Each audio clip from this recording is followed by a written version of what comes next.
My roommate calls my boyfriend our boyfriend. My roommate Cass has been calling my boyfriend Will our boyfriend for 2 months now. At first, I thought it was a joke. Now I'm genuinely scared. Will and I have been dating 6 months. He goes to university 2 hours away but visits every 3 weeks, staying 4 or 5 days. My roommates were fine with it initially. He helps with chores, cooks for everyone, fixes things around the apartment. He's perfect. Then Cass got dumped in September. That's when everything changed. It started small. When Will cooked dinner for me, making extra for roommates out of politeness, Cass would linger in the kitchen. He's so sweet. My ex could never. You're so lucky. She'd stare at him expectantly, like she wanted him to offer something more. When he'd fix something, installing hooks, moving furniture, she'd watch and comment on his muscles. So strong. I need a man like that. Will would get uncomfortable and escape to my room. Then came the our boyfriend comments, first as jokes. Will would bring me coffee and Cass would say, our boyfriend is so thoughtful. Will would help with groceries. Look at our boyfriend being helpful. It's not funny, I told her once. Relax, it's just a joke. We're basically sisters, so we share everything, right? No, we're roommates. We share a refrigerator, not boyfriends. The behavior escalated. She started following us. We use a location sharing app for safety, and whenever Will and I went out, Cass would text immediately. Where are you guys? Can I join? If we didn't respond, she'd just show up. Movies, restaurants, even once on a romantic walk in the park, there was Cass, acting like she'd randomly bumped into us. We started locking my bedroom door because she'd walk in without knocking. Just wanted to say hi to our boyfriend. She'd chirp if we forgot. After midterms, the roommates had a small party. I got drunk and called Will. Cass ripped my phone away. She's much stronger than me, and started talking to him about her sex life. Make sure you hit it deep, she told him, laughing when he went silent. What? Can't handle girl talk about our boyfriend? Will started visiting less. When he did come, he'd barely leave my room. Cass would wait outside my door. I'd hear her breathing sometimes. Last week was the breaking point. Will surprised me for our 6-month anniversary, arriving while I was in class. My roommate Jess texted me. Your boyfriend's here, but something weird is happening. I rushed home to find Cass in my bedroom, wearing my lingerie, sitting on my bed with Will backed against the wall looking terrified. What the hell? Cass stood up slowly, my red lace set looking wrong on her body. I was just showing our boyfriend what he's missing when you're not around. Get out, get out. She smiled. It's my apartment too, and he didn't seem to mind. Did you, Will? I told you to leave me alone, Will said, voice shaking. I was waiting for Kristen and you just came in wearing that. You didn't lock the door. That's basically an invitation. I called our landlord that night, but Cass is on the lease. I can't force her out. I went to campus security, but they said without physical threats, it's a roommate disagreement. 2 days ago, Will told me he couldn't visit anymore. I'm sorry, but she scares me. Last time she had your underwear on. What's next? I understood, but it hurt. Cass was destroying my relationship. Yesterday, I came home to find Cass in my room again, on my laptop. She'd found photos of Will and me, intimate ones we'd taken together. Nothing explicit, but private, personal. Get away from my computer. Our boyfriend looks good in these. I made copies for myself. Hope you don't mind. That's illegal. I'm calling the police. With what proof? They're on my phone now. Could have gotten them anywhere. Maybe Will sent them to me directly. Maybe we have our own thing going. He would never... Who would people believe? The crazy, jealous girlfriend? Or the roommate who just happened to receive some photos? That's when I noticed something else on my laptop screen.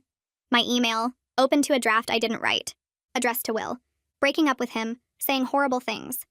Cass had written it pretending to be me. Don't worry, I didn't send it. Yet. But I could. I know your password. You really should change it from your birthday. I changed all my passwords that night, put a lock on my bedroom door that only I had the key to. But when I woke up this morning, there was a note under my door. Locks won't stop me from our boyfriend.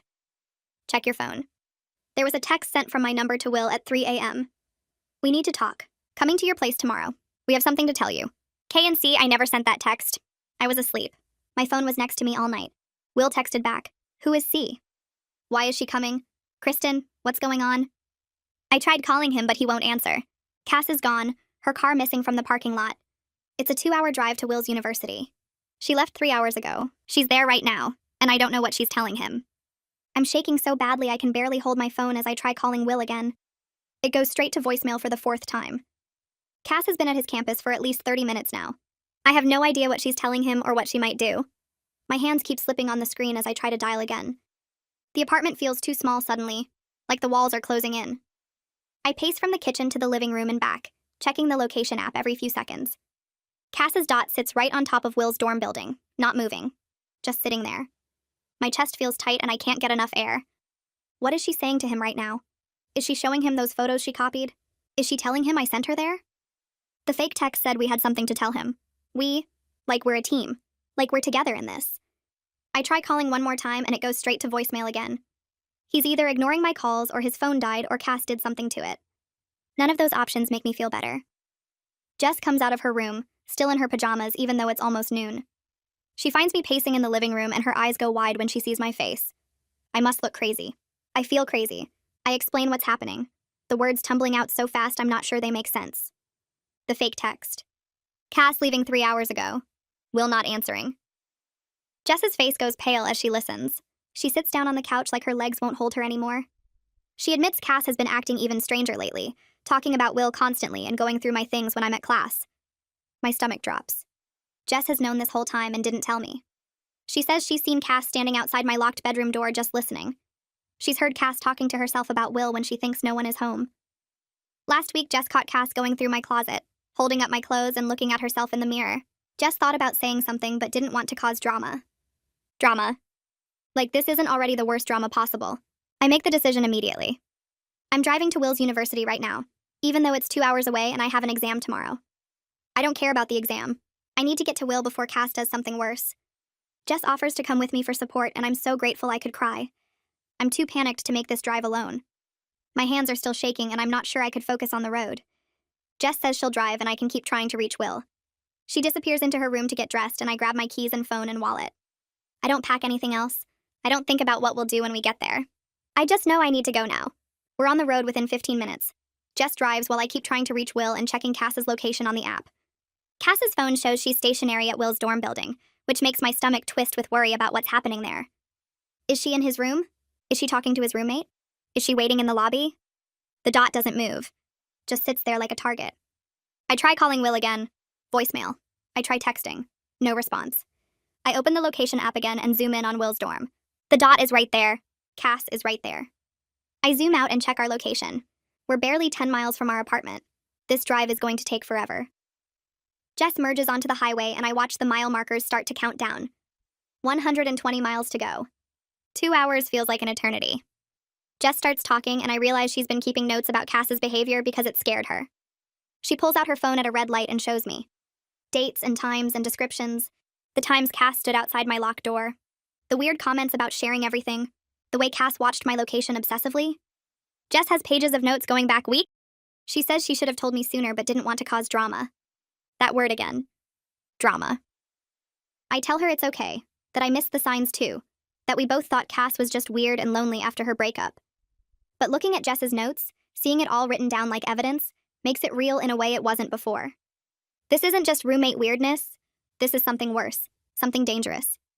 An hour into the drive, I finally get a text from Will. My phone buzzes and I grab it so fast I almost drop it. The message makes everything inside me freeze. Your roommate is here and she's telling my RA that you sent her to check on me because you're worried about my mental health. This is insane. Where are you? I read it 3 times. Cass is telling people I sent her. She's using that fake text as proof. She's making herself look like the concerned friend and making me look like the worried girlfriend. Or worse, like the controlling girlfriend who sends people to check up on her boyfriend. My hands shake as I type back. I text immediately explaining that Cass sent that message from my phone without permission, and I'm on my way there now. I tell him about waking up to find the text already sent, about Cass leaving 3 hours ago, about how I've been trying to call him. I send the text and watch the screen. 3 dots appear. Will is typing. Then they disappear. Then they appear again. Finally, his response comes through. Cass is acting very calm and reasonable, which is somehow more scary than if she were obviously unstable. That makes my blood run cold. Of course Cass is acting calm. She's good at that. She was calm when she wore my underwear. She was calm when she copied my photos. She's always calm when she does the most messed up things. That's what makes her so frightening. Jess suggests we stop at a gas station to document everything on my phone. Screenshots of Cass's location history, the fake text she sent, the timeline of behavior that's been getting worse. She says we need evidence in case this becomes a legal issue. Legal issue. I hadn't even thought about that. But Jess is right. We pull off at the next exit and park at a gas station. I start taking screenshots while Jess goes inside to get us coffee. I screenshot Cass's location from this morning showing her at Will's campus. I screenshot the fake text with the timestamp showing 3 in the morning. I screenshot old texts where Cass called Will our boyfriend. I screenshot everything I can think of. My photo gallery fills up with evidence. When Jess comes back with coffee, she helps me organize it into a folder. We label it with today's date, just in case. We arrive at Will's campus just as the sun is setting. The sky is orange and pink and pretty, but I barely notice. My hands are shaking again as we park outside his dorm. Will texts that Cass is in the common area talking to his roommate Theodore, acting like she's my official representative here to discuss our relationship. Official representative. Like I gave her permission. Like I sent her here. I feel sick. Jess puts her hand on my arm and asks if I'm ready. I'm not ready. But we get out of the car anyway. I walk into the dorm with Jess right behind me. The common area is to the left through glass doors. I spot Cass immediately sitting on a couch with a guy who must be Theodore. They're laughing like they're old friends. Cass has her hair down and she's wearing makeup and a nice sweater. She looks normal. She looks friendly. Theodore is smiling at something she said. When Cass sees me walk in, her whole face changes. The friendly smile disappears. Her expression shifts to something cold and mean that I've never seen before. She stands up slowly, still looking at me. Theodore notices the change and looks confused. Cass's eyes are hard and her mouth is set in a thin line. She doesn't look scared or caught. She looks angry that I showed up. Her voice gets loud and carries across the room. Several students sitting at tables with their laptops look up from their screens. She stands slowly and her smile is different now, sharper. I'm so glad you finally made it, Kristen. We need to have an honest conversation with Will, don't we? The way she says we makes it sound like we're a team, like we planned this together. More heads turn. A girl near the window whispers to her friend. My face gets hot and I can feel everyone watching us now. There is no we. You need to leave right now. Nobody invited you here. My voice shakes, but I keep it steady enough.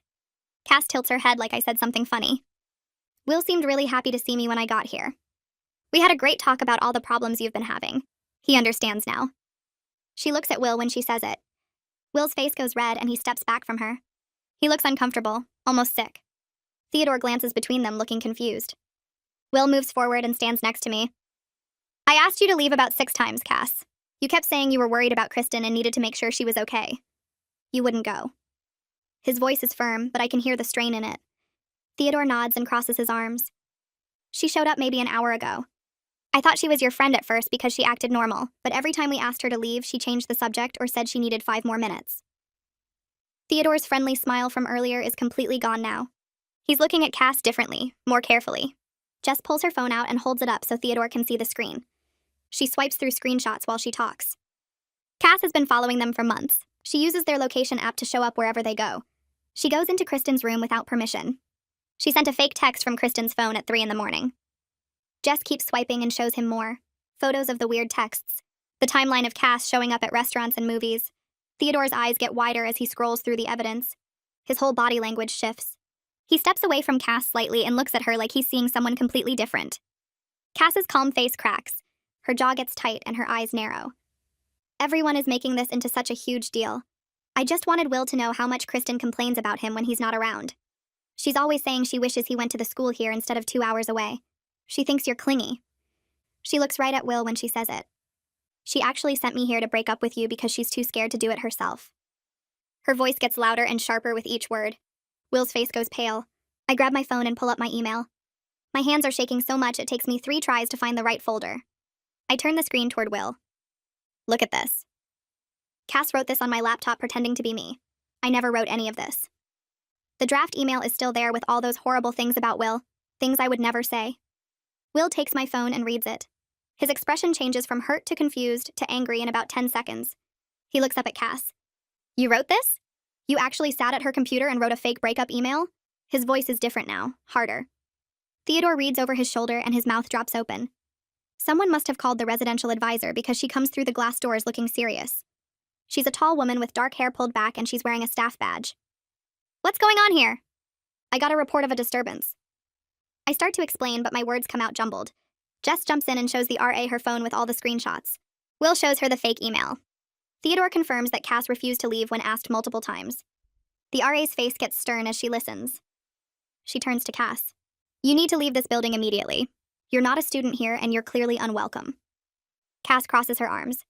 I have every right to visit a friend's campus. This is a public university. Her voice gets louder. You can't make me leave for having a conversation. The RA pulls out her radio. Campus security shows up fast, 2 officers in uniform. The RA explains the situation while showing them Jess's phone. One officer asks Cass to come with them outside. Cass's face turns red and she starts yelling. This is insane! Kristen is turning everyone against me because she can't handle that Will likes me better. People in the common area are definitely staring now, some filming on their phones. You're all going to regret this!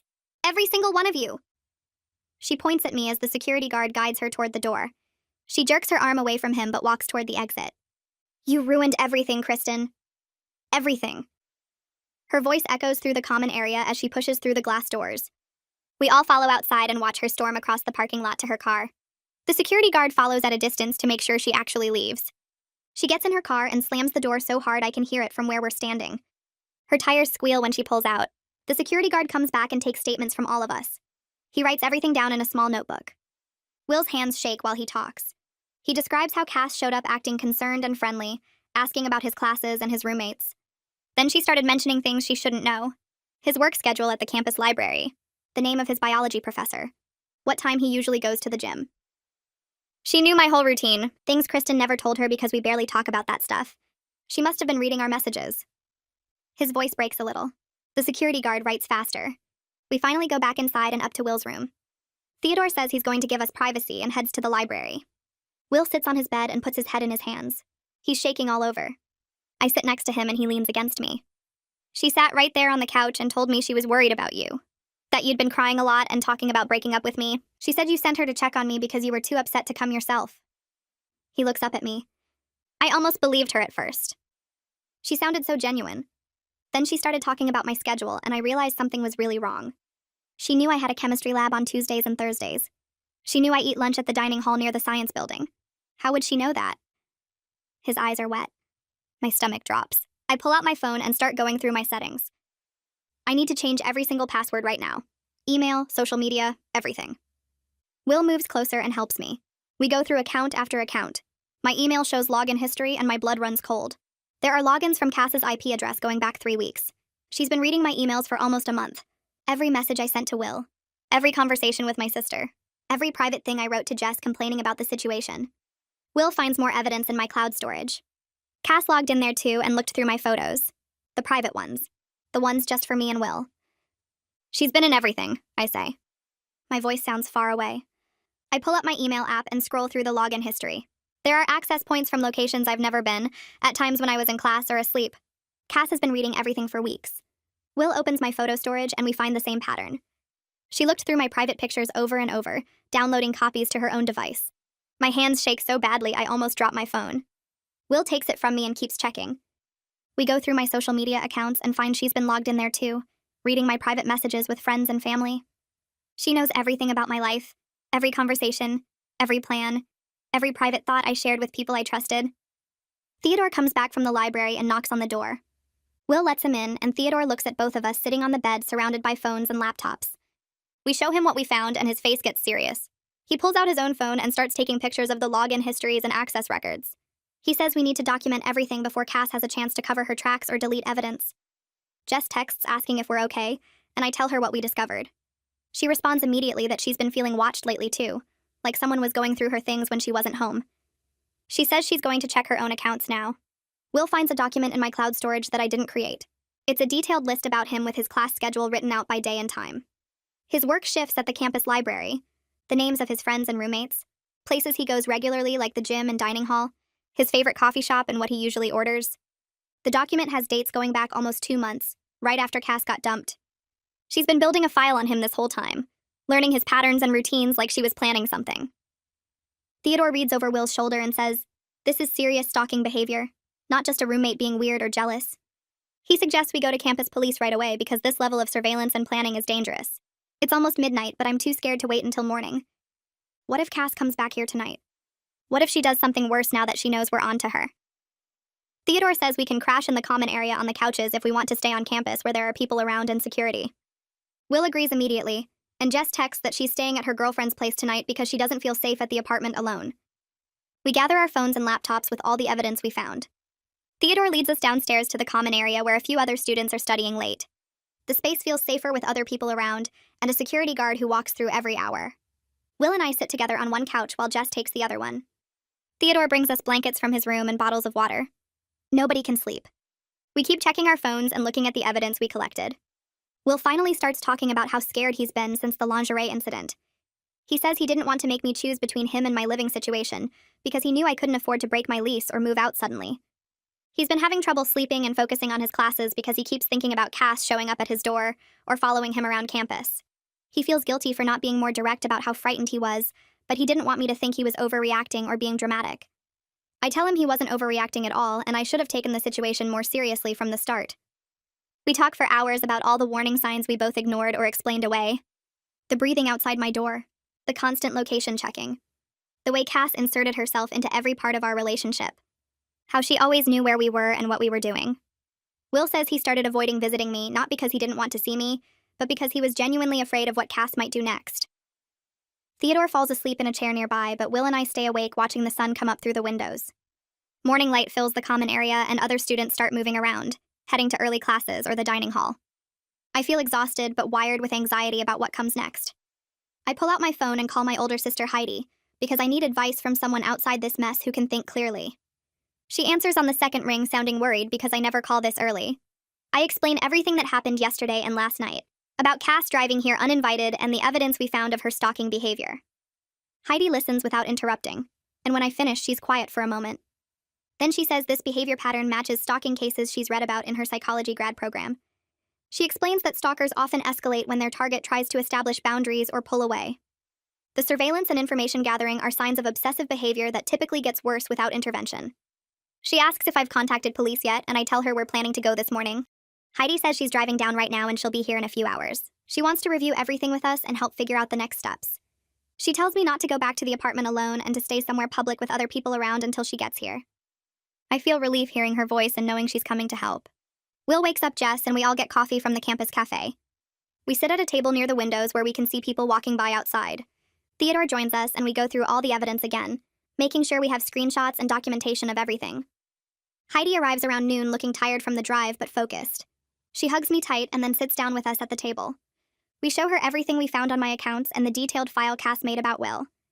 Heidi pulls out a notebook and starts writing down dates and details, organizing the information into a timeline. She explains that stalking cases require clear documentation of escalating behavior over time. One incident might seem minor, but a pattern shows intent and obsession. She points out how Cass's actions have gotten progressively more invasive and bold, from comments to following us to breaking into my accounts and showing up uninvited at Will's campus. Heidi says the fact that Cass created a detailed surveillance file on Will demonstrates planning and premeditation, which courts take seriously. She suggests we go to campus police this afternoon and file a formal report. She'll come with us and help make sure we include all the important details. Will looks nervous but agrees. Theodore says he'll come too as a witness since he saw Cass refuse to leave yesterday and heard her making threats. We walk across campus to the police department in the administration building. Officer Flynn O'Brien meets with us in a small interview room. He's younger than I expected, maybe in his 30s, with a calm, professional manner that makes me feel slightly less anxious. I start explaining the situation from the beginning while Heidi takes notes to make sure I don't forget anything important. Officer O'Brien listens carefully and asks questions about specific dates and times. He has me show him the login histories and the surveillance document Cass created. His expression gets more serious as he reviews the evidence on my phone. Theodore describes what happened yesterday when Cass showed up and refused to leave despite being asked multiple times. Will explains how frightened he's been and how Cass's behavior has affected his ability to function normally. Officer O'Brien writes everything down in a detailed report. When we finish, he explains that while one incident might not be enough for criminal charges, the documented pattern of behavior over 2 months could support a restraining order. He says stalking cases are hard to prosecute, but the evidence we have is strong, especially the digital footprint showing unauthorized access to my accounts and the surveillance file. He emphasizes that we need to document every interaction with Cass from now on, save every text, email, and message. Keep a log of when and where she shows up. Take photos or videos if possible. The more evidence we have of continued harassment, the stronger the case becomes. He warns us that restraining orders don't always stop stalkers, and sometimes the attempt to establish legal boundaries makes them escalate further. Officer O'Brien makes copies of all our evidence and says he'll contact the police department at my campus to coordinate since Cass and I live in the same jurisdiction. He gives me his direct number and tells me to call immediately if Cass tries to contact me or shows up anywhere. He also suggests I talk to campus housing about my living situation, because continuing to share an apartment with someone exhibiting this behavior isn't safe. We leave the police station, and I feel both relieved that we reported everything and terrified about what happens next. Heidi puts her arm around my shoulders and says I did the right thing, that getting authorities involved was necessary even though it's scary. Will looks exhausted and worried. I realize I have to go back to my apartment eventually because I have classes tomorrow and all my things are there. I can't just abandon my life because of Cass. Jess texts that she checked her apartment and Cass hasn't been back yet, but some of her stuff is moved around. Heidi insists she's coming back to the apartment with me and staying for a few days to make sure I'm safe. Will wants to come too, but he has classes he can't miss. We agree he'll stay at his campus for now and we'll video call every night. The drive back feels long even though it's only 2 hours. Jess meets us at the apartment parking lot and we all go in together. The apartment feels different now, like a place that used to be home but isn't anymore. Cass's bedroom door is closed, but I can see light under it, which means she came back at some point. Jess points out that things in the living room are slightly rearranged. A picture frame is moved. The TV remote is in a different spot. Small changes that show someone was here going through our space. We go to my room and I see immediately that someone's been inside even though I locked it. The lock on my door is one of those basic push-button kinds that you can pick with a paperclip. My dresser drawers are open slightly. Papers on my desk are shuffled. My closet door isn't closed all the way. I start checking what's missing and my stomach drops. The sweater Will gave me for my birthday is gone. Photos of us together that I kept in a box are missing. My journal where I wrote about our relationship and private thoughts is nowhere to be found. Cass took pieces of my life with Will, like she's collecting evidence of our relationship or trying to insert herself into it by possessing things that belong to us. Jess finds that some of her things are missing too. A scarf and a book she lent me. Small items that Cass could claim were borrowed or shared. The violation feels worse than before because now Cass isn't just watching or following. She's taking physical pieces of my life and privacy. Heidi immediately says we're changing the lock on my bedroom door right now. We drive to a hardware store and buy a proper lock that requires a key, not just a button you can pick. Heidi installs it herself while I watch, and she gives me the only 2 keys. One for me and one for Jess in case of emergency. We also set up my phone to automatically back up all photos and messages to a cloud account that Cass doesn't know exists. Heidi creates the account using her own email, so there's no way Cass can find it or access it even if she gets into my devices again. We change every password I have to long random strings that Heidi writes down and keeps in her own phone. She sets up 2-factor authentication on everything, so even if Cass somehow gets my passwords, she can't log in without the codes that come to my phone. I sleep with my phone on the nightstand and my door locked with the new key only I have. Heidi is in the living room on the couch and Jess is in her room. Around midnight, I hear footsteps in the hallway outside my door. Heavy footsteps that stop right at my door. Then the pounding starts. Cass slams her fists against my door so hard the frame shakes.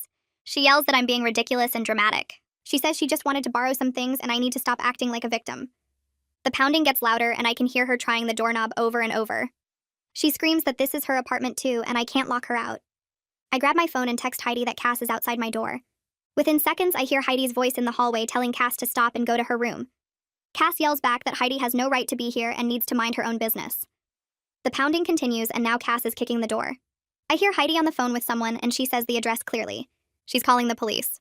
Cass must hear this too because she screams that I'm going to regret this and that I'm turning everyone against her over nothing. The kicking stops, but I can hear her breathing on the other side of the door. Heavy, angry breaths. Jess comes out of her room and I hear her telling Cass to calm down.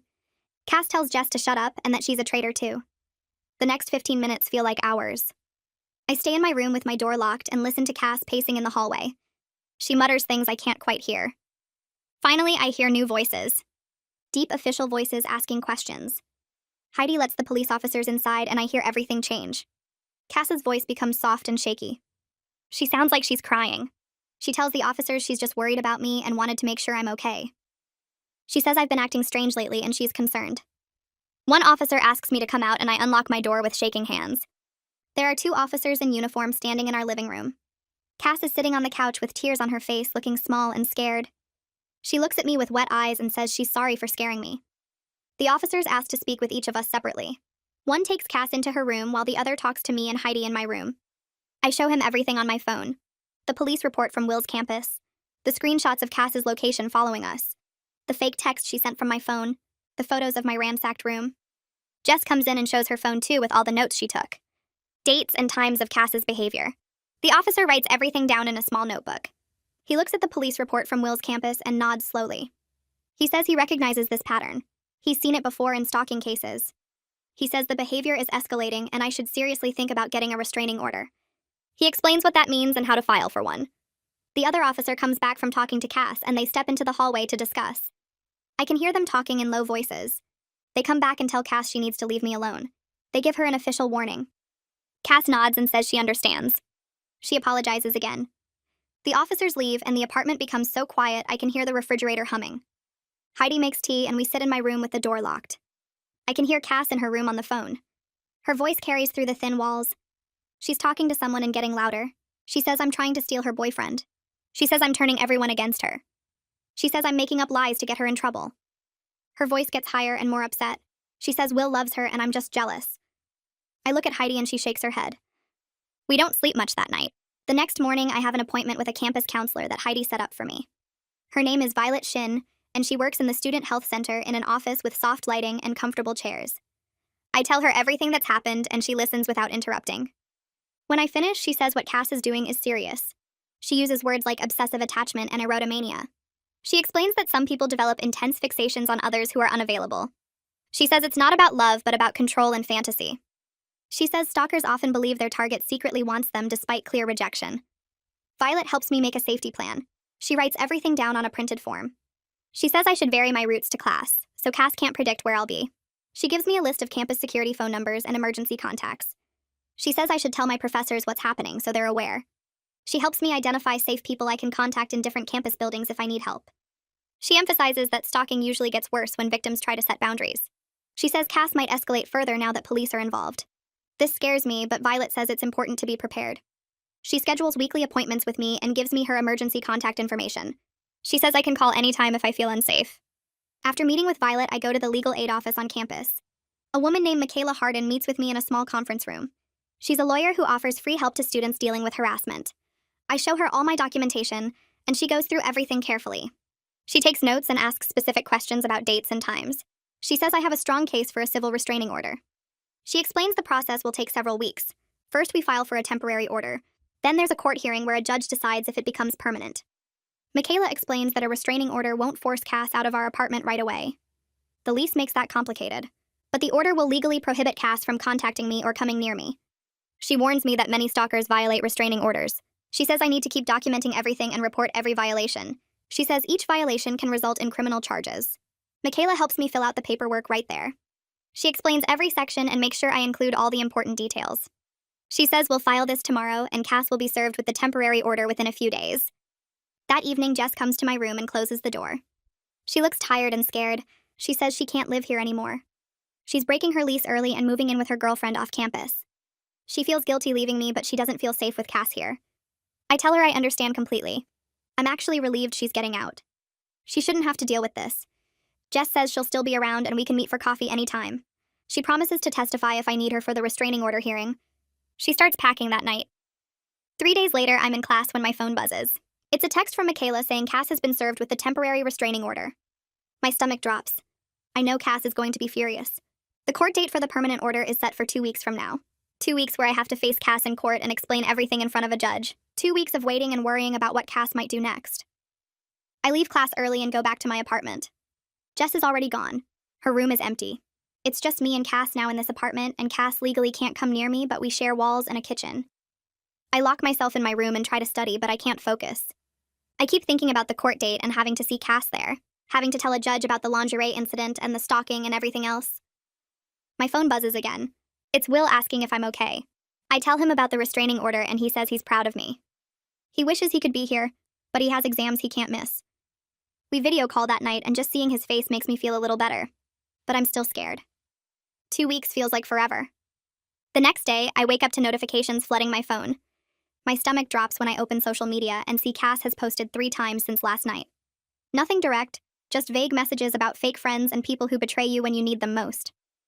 She writes about how some people can't handle the truth and turn everyone against you instead of looking at their own problems. She posts a quote about loyalty and how real friends stick together through everything. Everyone who knows us will understand exactly who she's talking about. My hands shake as I scroll through the comments and see people asking if she's okay, offering support, telling her they're here for her.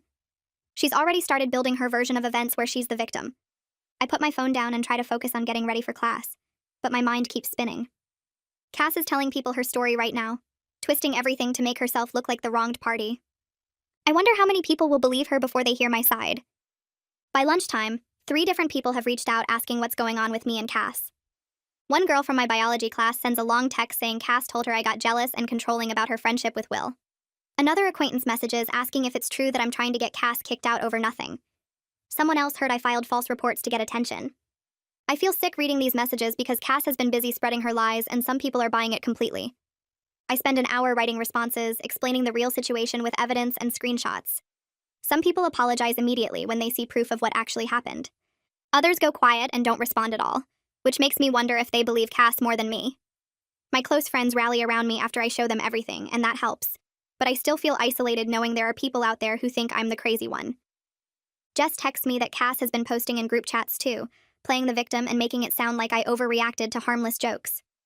The frustration builds in my chest because no matter what evidence I show, some people will always believe Cass's version. That night, Will calls me and his voice sounds different. Strained and tight in a way I haven't heard before. He tells me he had a panic attack during his economics lecture today because someone walked past who looked like Cass from behind. He couldn't breathe and had to leave the classroom, and now his professor thinks he's flaking on important material. His grades are dropping because he can't focus on studying when he's constantly worried about Cass showing up again. We talk for 2 hours, and I try to reassure him that the restraining order will help, that she can't come near him legally now, but I can hear the fear in his voice that won't go away. He says he checks the parking lot before leaving his dorm and walks different routes to class each day. He's barely sleeping because he keeps thinking he hears someone outside his door. The distance between us feels harder now, like we're both drowning separately instead of holding each other up. I hate what Cass has done to him, to us, to our relationship that was good and healthy before she decided Will belonged to her too. We promise to talk every night and stay strong, but after we hang up, I cry because I don't know how much more stress our relationship can take. 1 week before the court date, I come home from my afternoon class and immediately notice something wrong. My bedroom door is open, not just unlocked but actually open, and I know I locked it this morning with my key. My heart starts racing as I step inside and see my room has been completely torn apart. Dresser drawers pulled out with clothes scattered everywhere, my desk ransacked with papers all over the floor, my closet emptied with hangers on the ground. I rush to my desk and realize my laptop charger is gone, then check my jewelry box and find my grandmother's necklace missing along with 2 rings Will gave me. Photos are missing from my wall, ones of me and Will that I had pinned up. On my bed sits a note written in Cass's handwriting that makes my blood run cold.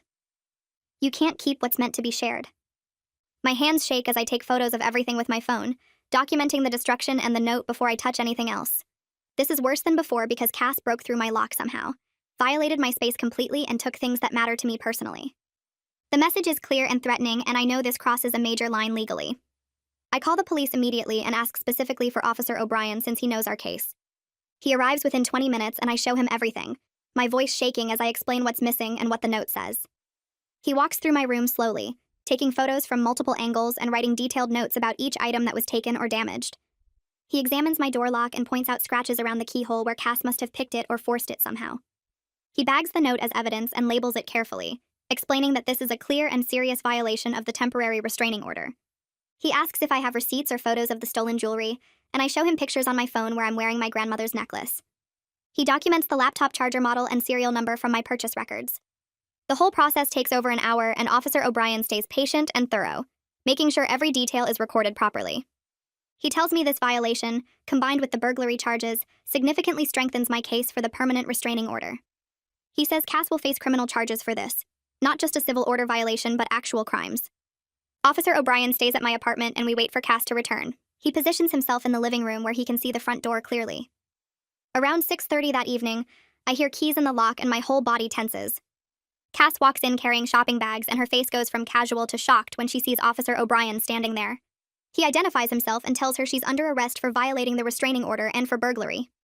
Cass's eyes go wide and she starts backing toward the door, but Officer O'Brien moves quickly and professionally. He asks her to turn around and put her hands behind her back. That's when Cass loses it completely and starts screaming at me. She yells that I ruined her life, that I'm a selfish, horrible person who can't share anything, that Will would have chosen her if I hadn't poisoned everyone against her. She screams that she'll never forgive me, that I destroyed everything, that this is all my fault. Officer O'Brien handcuffs her while she's shouting, and she's crying now too, mascara running down her face as he reads her rights.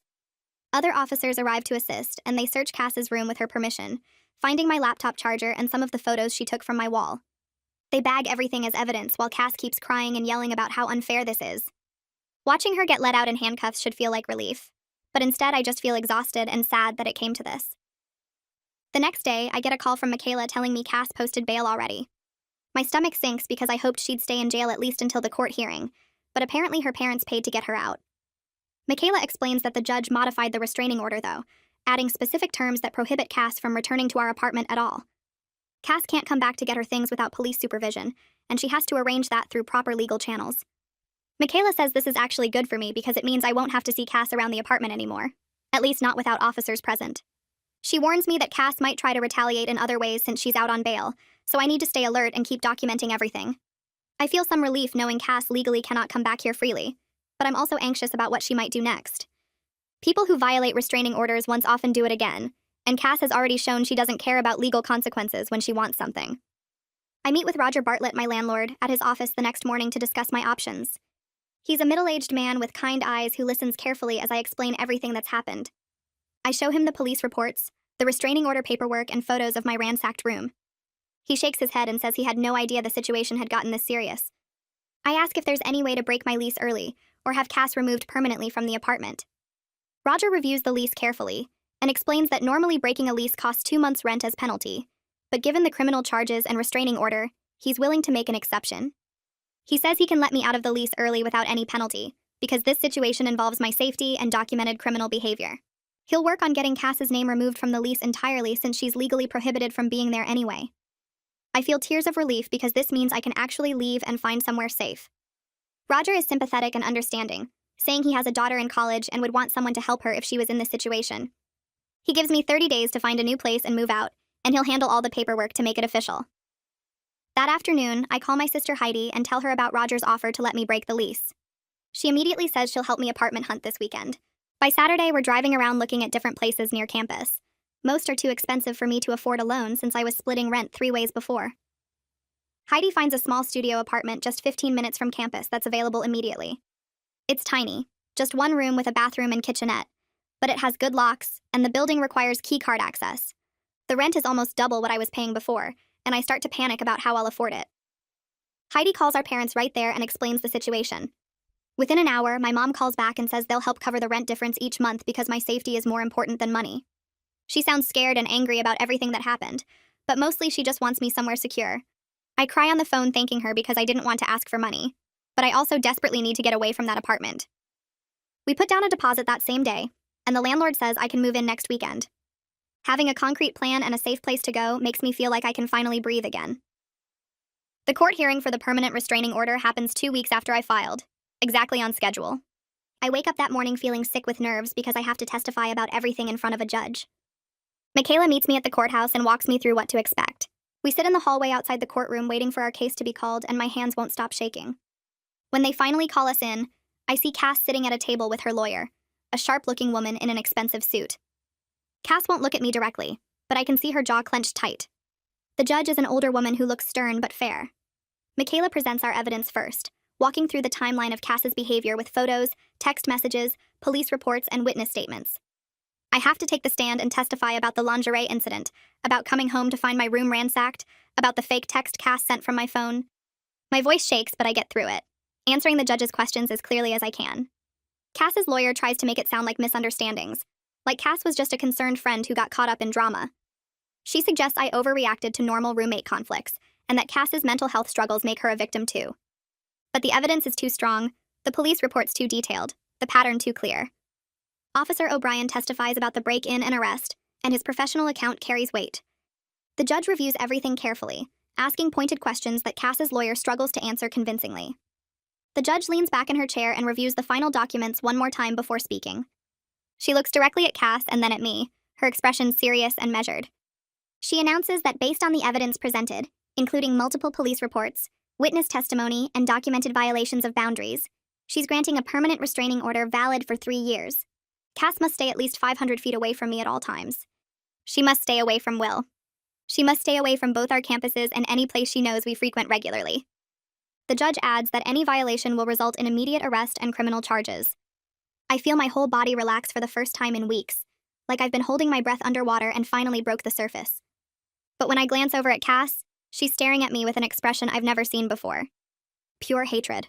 Her eyes are cold and focused, and even though the judge is still talking, Cass doesn't look away from me. It's like she's trying to memorize my face or send me some kind of message. I feel relieved that the order is in place, but I also feel scared because that look tells me this isn't over in her mind. Michaela touches my arm gently and whispers that we should leave through the side exit to avoid any confrontation in the hallway. We gather our papers and walk out while Cass is still sitting with her lawyer. I hear her say something sharp but can't make out the words. The following weekend, Heidi drives up early Saturday morning with her truck packed with boxes and cleaning supplies. Jess meets us at my new studio apartment with her girlfriend, and Will makes the 2-hour drive down to help me move. It takes most of the day to get my stuff out of the old apartment. Cass isn't there, which I'm grateful for, but I can tell she's been in my room again because things are moved around. A few items are missing, small things like a hair clip and a photo from my desk. I don't even care anymore. I just want to get out. We load everything into the truck and Heidi's car, making 2 trips to bring it all to the studio. The new place is tiny compared to what I'm used to. The kitchen is basically a counter with a mini fridge and a 2-burner stove. The bathroom is so small I can touch both walls at once, but it has good locks on the door and windows. The building requires a key card to get in. The landlord installed a deadbolt and a chain lock at my request. When we finish unpacking the last box and setting up my bed, I sit down on the floor and just breathe. Will sits next to me and puts his arm around my shoulders. This is the first time in months that I feel like I can actually breathe deeply without worrying about who might walk through my door. Having my own space with locks only I control feels like the first real safety I've had since this whole thing started. Jess orders pizza for everyone and we eat sitting on the floor because I don't have furniture yet. Heidi promises to help me find some cheap stuff at thrift stores next weekend. For now, I have a bed, my clothes, and my privacy. That's enough. The first month in the new apartment is mostly peaceful, but Cass violates the restraining order twice. The first time happens during my Tuesday morning class. I'm walking across campus to the science building when I see her standing near the bike racks about 40 feet away. She's just standing there, watching me. I freeze for a second, then pull out my phone and take a photo of her. She sees me do it and walks away quickly, but I report it to campus police immediately. Officer O'Brien takes my statement and confirms that 40 feet is definitely within the 500-foot boundary. He says he'll file a report and contact Cass's probation officer. The second violation happens 2 weeks later through social media. I get a friend request from an account I don't recognize, and when I click on the profile, it's clearly fake. The account was created 3 days ago and has no posts, but the profile picture is a photo of Will that I know Cass took from my laptop. The account sends me a message that just says, "Thinking of you both." I screenshot everything before blocking the account and send it all to Officer O'Brien. He forwards it to Cass's lawyer with a warning that continued violations could result in jail time instead of just probation. Michaela tells me that judges take restraining order violations seriously, especially when there's a clear pattern. Each violation I document makes the case stronger if we need to go back to court. Will and I start doing video calls 3 or 4 times a week now that he's too nervous to visit my new place. He worries that Cass is watching my apartment and will follow him if he comes to see me. I understand his fear because I have the same worries, but the distance is hard. We used to spend whole weekends together, and now we're back to just seeing each other through a screen. Our calls are different from they used to be, though. We talk about real things now, about how scared we both are and what we need from each other. Will admits that Cass showing up at his dorm was the most frightened he's ever been, and he's still having trouble sleeping sometimes. I tell him about the therapy sessions I'm doing, and how Violet is helping me process everything. We make plans for what we'll do when things feel safer, places we want to visit together, normal couple stuff we couldn't focus on before. The distance is frustrating, but we're communicating better than we ever did when he was visiting regularly. We're being honest about our fears instead of trying to act like everything is fine. That honesty makes me feel closer to him even though we're 2 hours apart. I continue seeing Violet every week for therapy sessions focused on processing the trauma of being stalked. She has me work through exercises about recognizing that what happened wasn't my fault, that I couldn't have predicted how far Cass would escalate her behavior. I keep blaming myself for not setting boundaries sooner, for not taking the early warning signs seriously, for being too nice and letting Cass think we were closer than we were. Violet explains that stalkers are skilled at testing boundaries gradually, at making their victims doubt their own perceptions. She says the guilt I feel is normal, but misplaced. I couldn't have known that a roommate saying "our boyfriend" as a joke would turn into breaking into my room and stealing my identity. The anger is harder to work through than the guilt. I'm furious at Cass for taking something good in my life and twisting it into fear. I'm angry that she made Will scared to visit me. I'm angry that she invaded my privacy so completely, reading my messages and emails and going through my personal photos. Violet helps me understand that anger is healthy and appropriate, that I have every right to be angry about what was done to me. She teaches me ways to process the anger without letting it consume me or make me feel powerless. The sessions are exhausting but helpful. I leave each one feeling a little bit lighter, a little bit more in control of my own story. 3 months after the restraining order is granted, I get a call from Michaela with news about Cass's criminal case. The charges for violating the restraining order and the burglary of my room have been resolved through a plea deal. Cass accepted an agreement where she gets probation instead of jail time, but the conditions are strict. She has to attend mandatory mental health treatment twice a week with a therapist who specializes in obsessive behaviors. She has to meet with her probation officer every 2 weeks and prove she's complying with treatment. Most importantly, she agreed to transfer to a different university next semester. Michaela explains that the prosecutor pushed for the transfer requirement because having Cass on the same campus as me would make it too easy for her to violate the restraining order again, even accidentally. The plea deal means I don't have to testify in a criminal trial, which is a relief because I was dreading having to face Cass in court again. Michaela warns me that plea deals don't mean the person has accepted responsibility or changed their thinking. Cass might have agreed to these terms just to avoid jail, not because she understands what she did wrong. I need to stay vigilant and keep documenting anything suspicious. The restraining order is still in effect regardless of the plea deal, and any violation still has serious consequences. Knowing that Cass will be on a different campus starting next semester brings relief so huge I almost cry when Michaela tells me. I won't have to worry about running into her between classes or seeing her at campus events. I won't have to check over my shoulder constantly or take different routes to avoid places she might be. Violet warns me in our next therapy session that stalking victims often experience something called hypervigilance, even after the threat is gone. She explains that my brain has been in constant alert mode for months, always scanning for danger, always preparing for the next violation or confrontation. That pattern doesn't just switch off immediately when the threat is removed. I notice she's right. I still check over my shoulder multiple times when I'm walking to class. I still feel my heart rate spike when I see someone with the same build or hair color as Cass. Last week, I saw a girl wearing a jacket similar to one Cass used to wear, and I had a full panic response before I realized it wasn't her. My body is still reacting like I'm in danger, even though logically I know Cass will be hours away soon. Violet says this is normal and will fade with time and continued therapy. She teaches me grounding techniques to use when I feel the panic starting, ways to remind myself that I'm safe now and the threat has passed. We'll finally feel safe enough to visit my new apartment for a weekend in early spring. It's the first time we've been together in person without fear or tension hanging over us in months. We don't do anything special. We cook breakfast together in my tiny kitchen and watch movies on my laptop. We take a walk around my neighborhood without worrying about someone following us or showing up uninvited. We talk about his graduate school applications and my plans for next semester. We talk about visiting his family over summer break and maybe taking a short trip somewhere neither of us has been before. Normal couple conversations about a future that feels possible again. Being physically close to him without the constant anxiety is strange at first.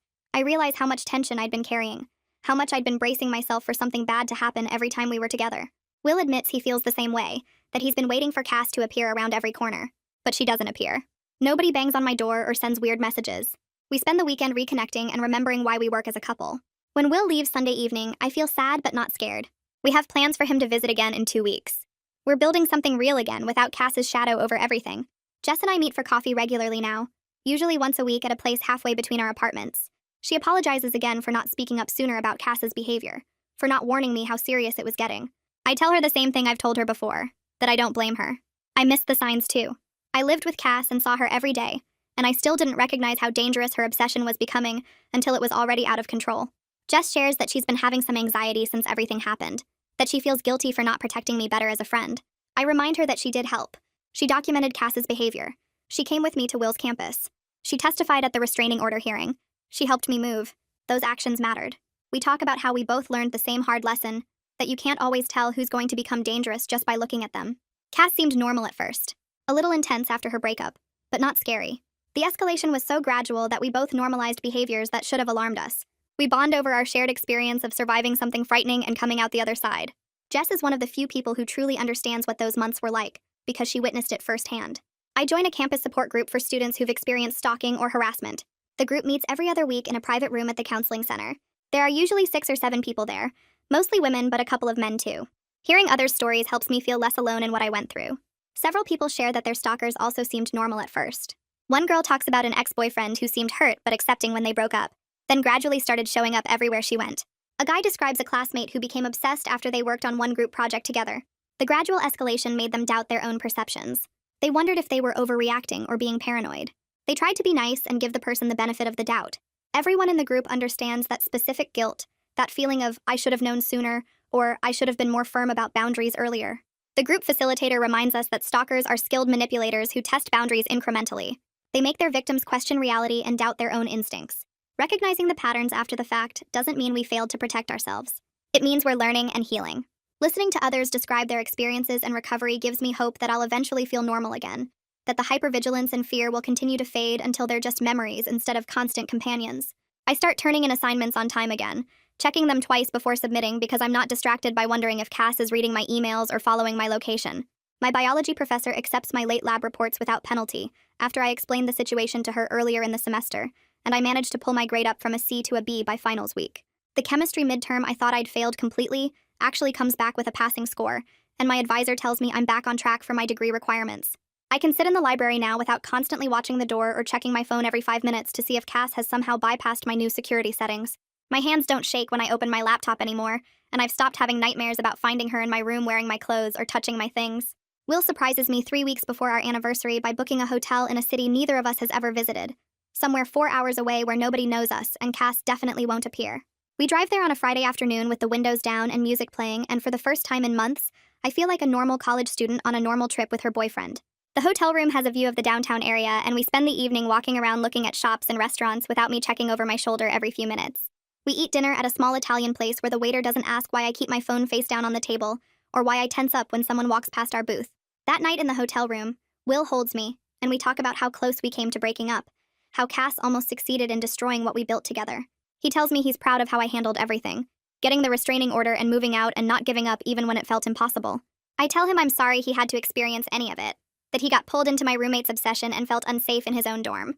We promise each other that we won't let fear control our decisions anymore, that we'll trust our relationship is strong enough to handle whatever comes next. I'm standing in line at the campus coffee shop when I overhear 2 girls talking about someone who got arrested for stalking last semester, and my stomach drops until I realize they're not talking about my situation.